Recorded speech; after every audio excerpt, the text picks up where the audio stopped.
It's good to see everybody here. Anyone here for the very first time? 1, 2, 3, 4. All right. I met Norma as I was coming out of the bathroom. She's here for the very first time. And when she said that she was here for the very first time, it's just like, I couldn't help it. I hugged her. And I said, what an excellent decision you have made. This is a phenomenal church to come to. Not that I'm doing a commercial or anything, but it's true. It's true. And so once again, I'm thankful to be here and with you and worship with you. And I must say that music just, every single time I'm here, I feel like I say, you're always playing my favorite music. And that reminds me of when I pastored in Huntsville, Alabama, I would talk about favorite passages of Scripture. And so one of the children came up to me one day and pulled on my pants leg and said, but Reverend Marianne, all the Scriptures are your favorite Scriptures. I said, I guess you're right. Some are just more favorite than others, and so we would laugh about that. But children have a way of humbling us and making us realize, oh, balance, yeah. But this is really one of my favorite passages, and I will share with you why. Have you ever heard of the phrase, do the right thing versus do things right? Okay? Whenever I read this passage and I talk to people about how does it hit you, what do you think, what do you feel, how do you respond about tradition versus transcendence, which is what being in the presence of Jesus is. It's a transformational, transcendent experience in such a way that all of the old washes away and you look forward to what is ahead. What can this be? What can we do? And you see, I guess this is a theological question. I guess I forgot to turn this on. Boy, what a skill set I have. I'm live now, okay. Before I was not, now I am live. It is just good. Following traditions, anyone familiar with that?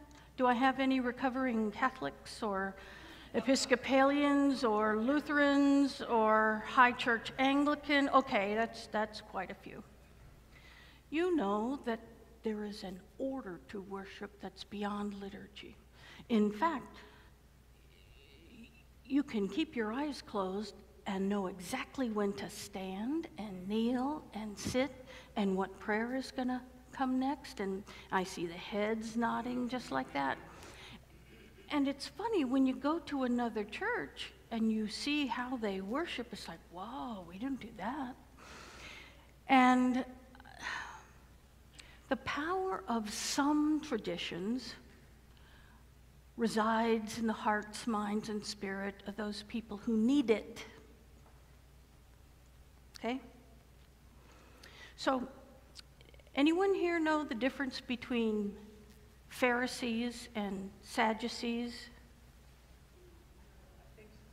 Go ahead.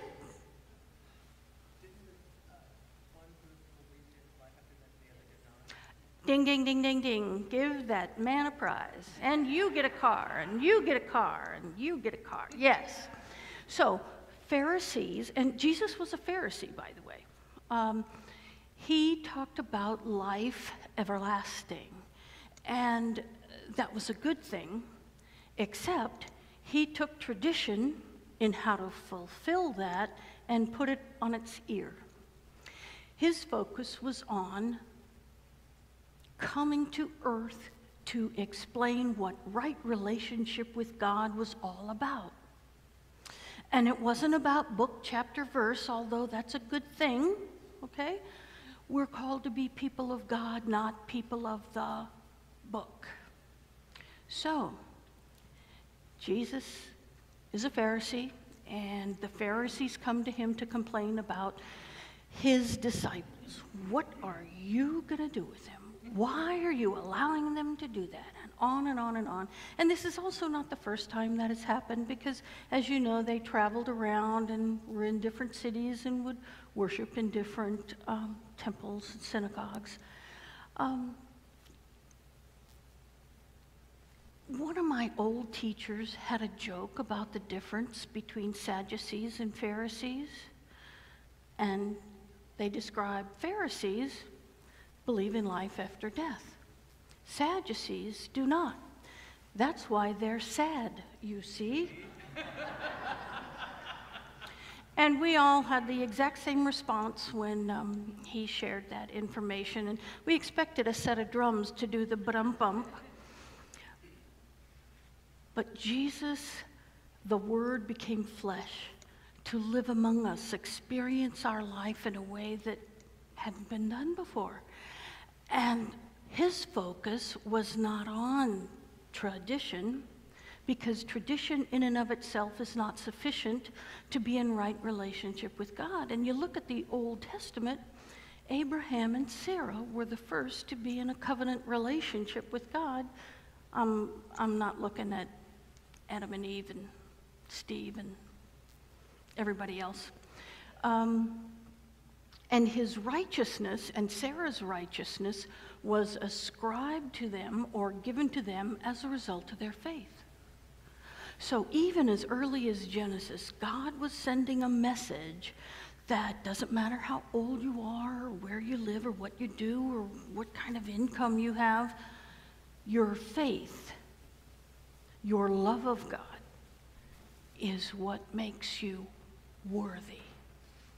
And you see, traditions will not do that, because if you could merely obey the law and you could make offerings, you were set. But the Apostle Paul tells us, if that's true, then Jesus died in vain. And I'm not going to be the one who tells Jesus, you died in vain. Sorry, we didn't need you. All we had to do is obey all of the rules. But let's look at what humans do. In theory, Moses came down from the mountain, had these big tablets. I don't know, have you seen the Mel Brooks movie? And he's carrying the tablets down, and he says, I've brought 3. Then he loses a tablet, it breaks. I've got 2 tablets of rules for you. And so humans took the Big Ten, or the Pac-10, depending upon how much you're into football, and turned it into Leviticus 657 laws. And what I remember is a Jell-O commercial that said, two's doable. And so Jesus, in answering same Pharisees further along in the gospel, says the most important commandment is love the Lord your God with all of your heart, your mind, your soul, everything that you are. And the second is like unto it, love your neighbor as yourself. And so what do the Pharisees want to dicker about?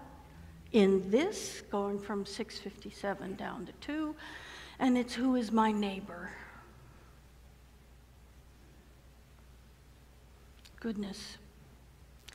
At the heart of this passage of Scripture is something that has been a gift from God that most people don't see. You don't have to remove stone from it, but the passage that I love the most is about what defiles you, because that's one of the words that's thrown at us all the time.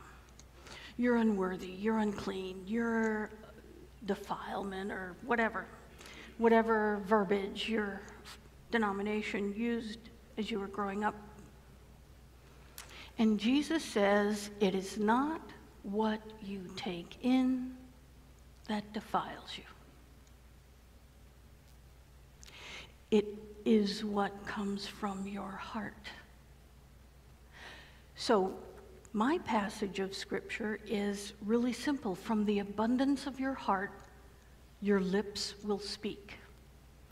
And one of the most powerful things that I have experienced in the last several years is the coming together and the organizing of Christian and non-Christian faith movements to support the life and the lives of the marginalized. If it's happening to one of us, it's happening to all of us. And even that mindset in and of itself, if you don't realize that it's a part of the outward visible sign of God's love being present in your life, I'm here to tell you it is. You may not put a book, chapter, verse to it, but then again, we only had those 2 tablets, or was it 3? Anyway, from the abundance of your heart, your lips speak. I know you watch TV and the internet, and you can hear people saying and doing the most vile things that you've ever heard of in life. And then turn around and quote Scripture telling someone is unclean, unworthy, God can't love you. And a friend of mine described that as someone who has Scripture on the lips, but contempt and hatred in the heart. So this is just a real simple message. Look at your heart. I know it's your consciousness, but our verbiage says heart. Your source of compassion and hope. And if you see human need, pain, suffering, you hear of it, you respond. And this church is exceptional in how it responds, which is why I say to the people who are here for the very first day, yes, so glad you're here. Come on in, you're welcome. So from the abundance of your heart, your worthiness is ascribed to you, is given to you by Jesus in his own words. So, tradition or be authentic, genuine, and real? Tradition is for people who need the power, and your faith is a gift from God because God is power. So I challenge you to go from this place, let these words just kind of settle in on you, and know that you are an important part of God's plan. I know the first time I heard that, I looked around to see who they were talking about, and golly, it was me. If you only trust in one thing, trust that your heart is hungry and thirsty for more. More of what is healing and hopeful, more of what is loving, gentle, tender, kind. Except, of course, when you're defending the poor and the helpless, then you get to be a warrior. So, relax, breathe in God's relationship with you and the abundance of your heart. If you find that what's in your heart is uncomfortable, like maybe you have heartburn, how do you spell relief? It's going to be very simple. Forgiveness. It starts with you, but it does not end with you. And the people of God said, Amen. All right.